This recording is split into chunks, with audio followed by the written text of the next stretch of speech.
Hello guys, আসসালামু আলাইকুম। আমরা এখন আছি মুরারবাড়ি বাজারের ঠোড়ায়। আমরা আজ থেকে প্রায় 10 বছর আগে এই বাজার একবার এসেছিলাম। সেটা হলো আমার বন্ধু আইবি মাসুম বিল্লার নানা বাড়ি হলো কদমবাড়ি। কদমবাড়ি দিয়ে এদিকে আসতে হয়। তা আমরা যখন ওই সময় এসেছি তখন রাস্তাঘাটের অবস্থা একদমই ভালো ছিল না। অনেক কষ্ট করে আমরা এসেছি, অনেকগুলো চার ছিল, কাঠের বাঁশের চার ছিল, ওগুলো পাড়ি দিয়ে আমাদের আসতে হয়েছে। কিন্তু আজকে অনেকদিন পর এখানে এসে দেখলাম যে আসলে অনেক সুন্দর মনোরম পরিবেশ এবং পিচ ঢালার পথ পাড়ি দিয়ে আমরা এখানে চলে এসেছি। অনেক প্রত্যন্ত গ্রাম, অনেক প্রত্যন্ত এলাকা হওয়া সত্ত্বেও এখানে এখন বর্তমানে পিচ ঢালাই রাস্তা হয়েছে।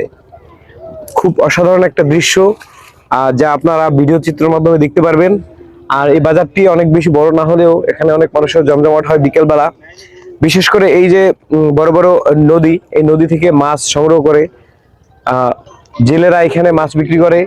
এবং এখানে ফ্রেশ ফ্রেশ অথেন্টিক কিছু শাকসবজি যদি আপনি পেতে চান তাহলে এই বাজারে অবশ্যই আসবেন।